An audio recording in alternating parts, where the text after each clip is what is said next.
Governo voltando atrás em suas decisões, criptomoeda de presidente e nova lista de prioridades do governo. Se segura aí que esse vídeo tá cheio de informação. E sem muita enrolação, vamos logo começar porque no final vai terminar em pizza.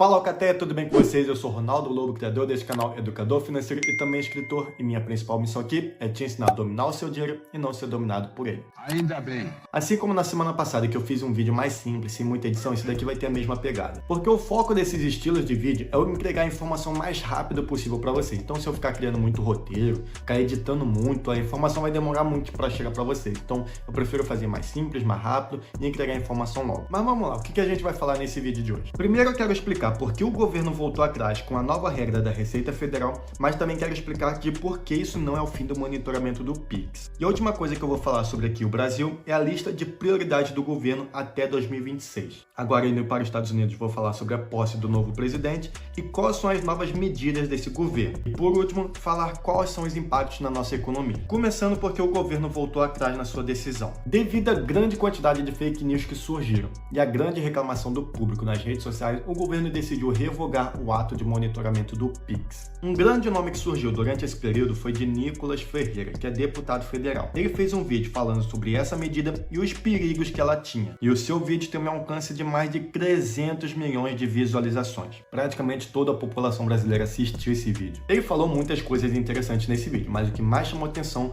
foi quando ele fez o comparativo de coisas que o governo falou que não ia taxar, mas depois de um certo tempo taxou, como as compras da China, um exemplo. E outra coisa que ele disse que também foi muito forte e causou muita comoção foi de como os trabalhadores informais seriam impactados por essa nova medida. Devido a tudo isso, muitas pessoas começaram a reclamar demais em todas as páginas da internet, G1, R7, Infomoney, Forbes, qualquer página que você ia, que você lia sobre essa questão de monitoramento do Pix, você só via reclamação. E isso estava fazendo que o governo perder muita popularidade, causando medo neles de perder a próxima eleição. E mesmo o Barreirinhas, que é o secretário da Receita Federal, ter explicado que o Pix não seria taxado e que isso inclusive até contra a lei, eles decidiram revogar a norma porque criou-se muitas fake news a respeito desse assunto. Para mim, o governo decidiu revogar esse ato porque ele viu que perdeu muita popularidade e ficou com medo de perder a próxima eleição. Mas, segundo eles, é por causa da fake news. O que você acha? Foi porque ele ficou com medo de perder voto ou realmente foi por causa das fake news? Deixem aberto aqui para vocês comentarem. Mas apesar dessa confusão toda, isso significa que o Pix deixou de ser monitorado?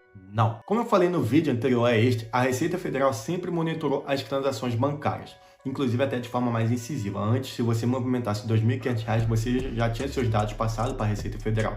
A diferença é que antes ela só monitorava os bancões, então Itaú, Santander, Bradesco, Banco do Brasil, não sei se existe outro, acho que são só esses que eu falei.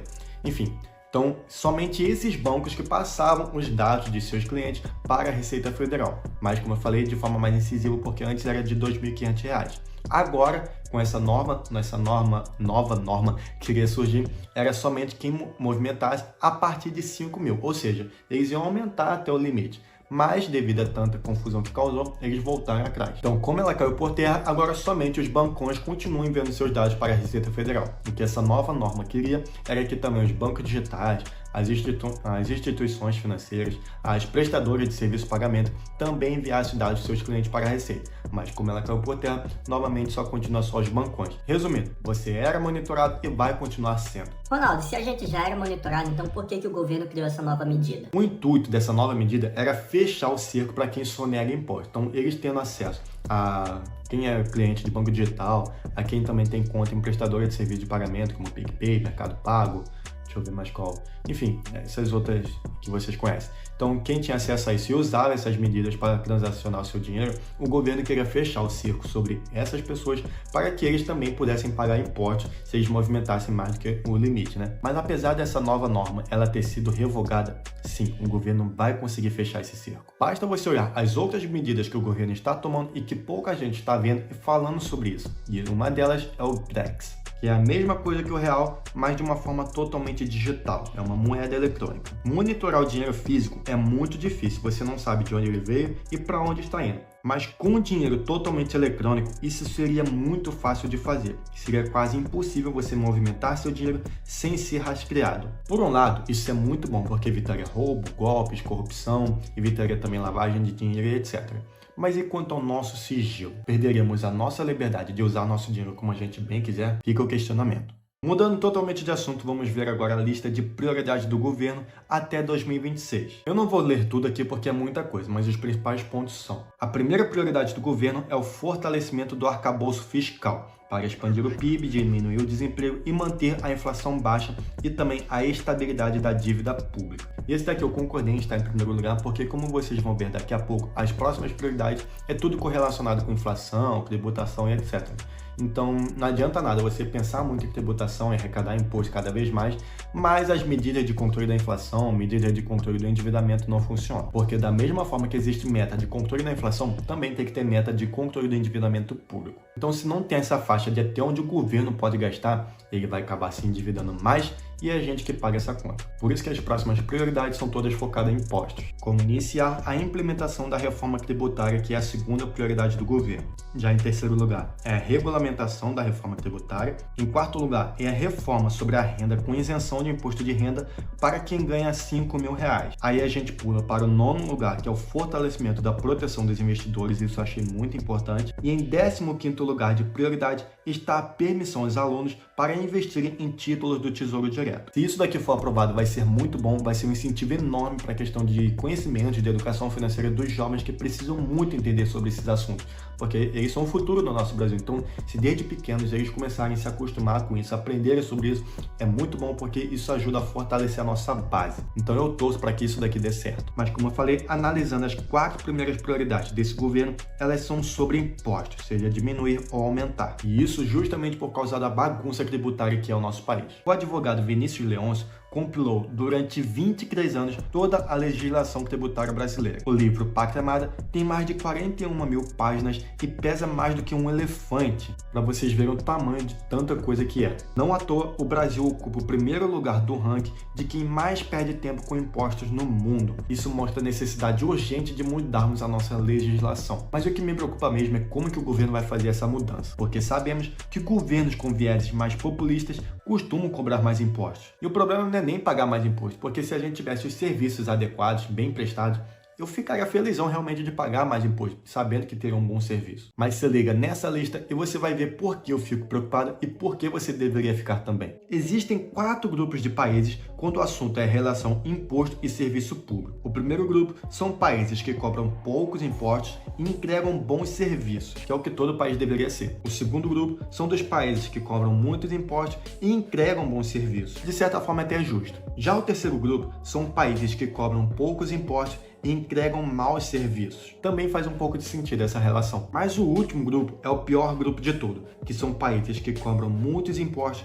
e entregam maus serviços. E onde você acha que o Brasil está? Exatamente, naqueles que cobram muitos impostos, mas os serviços são péssimos. Por isso que essa reforma tributária me preocupa um pouco, porque muito se fala de tributo aqui, tributo lá, mas pouco se fala de corte de gasto, que é o que realmente deveria acontecer. Mas querendo ou não, essa reforma tributária tem que ser feita, até porque existe um outro fator que pode influenciar muito a nossa economia, que é a posse do Donald Trump. E ele já veio prometendo um monte de coisas. As principais são cortar financiamento de escolas com agendas socialistas, revogar regulamentos sobre a extração do petróleo e cortar incentivos a carros elétricos. Esse daqui preocupa muito a galera das leis de sustentabilidade, mas eu senti como se ele estivesse cagando para esse povo. Ele prometeu também enviar astronautas a Marte e revogar restrições quanto ao uso de inteligência artificial. Tenho certeza que houve dedo do Elon Musk envolvido nisso. Ele vai facilitar a demissão de funcionários públicos e o último ponto principal é a deportação em massa de imigrantes sem documentos e fim da cidadania automática por nascimento no território. Eu achei isso um pouco preconceituoso, mas é minha opinião.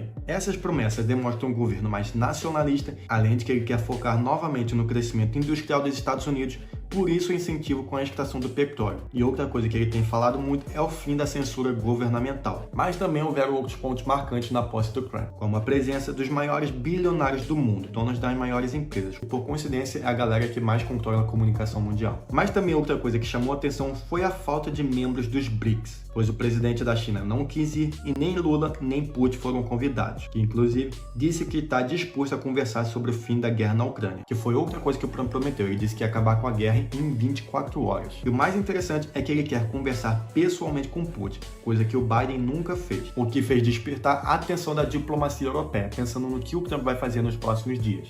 Já o presidente ucraniano disse que se o financiamento americano da guerra for cortado, eles vão perder a guerra. Por um lado isso é ruim, mas por um lado isso é bom, porque segundo a maioria dos economistas, é justamente essa guerra que fez a inflação do mundo disparar. Então vamos ficar de olho nos próximos meses, porque qualquer medida pode influenciar toda a economia mundial e também vai influenciar o nosso bolso. Outra coisa que Trump promete em seu governo são medidas mais protecionistas da sua economia, como reduzir os impostos internos e aumentar os externos. Ou seja, ele quer restringir o comércio internacional e quer que as pessoas dentro dos Estados Unidos consumam mais seus próprios produtos. E se isso for concretizado, vai fazer com que a gente tenha que pagar mais caro pelos produtos de lá, o que vai fazer o quê? Aumentar a nossa inflação. Além de que com essas medidas, o dólar tende a se fortalecer e ficar mais caro. E se o dólar ficar mais caro, a nossa dívida externa fica mais cara. E somando tudo isso, vai se criar uma pressão para o Banco Central fazer alguma coisa para poder controlar a nossa economia, porque senão a gente fica com inflação mais alta, fica com dívida interna mais alta, fica com dívida externa mais alta, e aí o Brasil pode entrar numa crise, que na verdade a gente já está mais ou menos. Mas enfim, então o que o Banco Central pode fazer? Ele vai ter que aumentar a taxa de juros e vai ter que fazer outras medidas para controlar nossa inflação, nossa economia e por aí vai. Já quanto às criptomoedas, Trump lançou a sua própria criptomoeda, que no primeiro dia teve valorizações de até 300%, mas que já perderam valor. Eu particularmente não indico vocês a comprarem. Por quê? Porque surgiu agora e ninguém sabe qual que é o fundamento, ninguém sabe por que ele criou, para que ele vai usar isso. Então tá meio que tenho minha criptomoeda, compre aí quem quiser, então não tem muito fundamento. E aí eu percebi que foi muito no hype, a galera comprou muito por causa do hype. O Trump tá apoiando muito as criptomoedas, então ele vai lançar a criptomoeda dele, não sei o que. Aí a galera foi meio que sem pensar. Quem comprou no começo, venceu, pegou essa valorização toda e conseguiu fazer bom lucro. Mas entrar agora, depois que já teve toda essa subida, eu acho muito arriscado e eu não indico. Bom, e assim eu chego ao final desse vídeo, espero ter tirado todas as suas dúvidas, mas caso você tenha ficado com alguma, deixa aqui nos comentários que vai ser um prazer enorme te ajudar. Se você ainda não é inscrito, já se inscreve aqui no canal, porque aqui a gente fala de tudo que é relacionado a dinheiro, desde economia, história, finanças, investimentos, até viagem espacial a gente fala também. Eu vou terminando por aqui e te vejo no próximo vídeo. Valeu!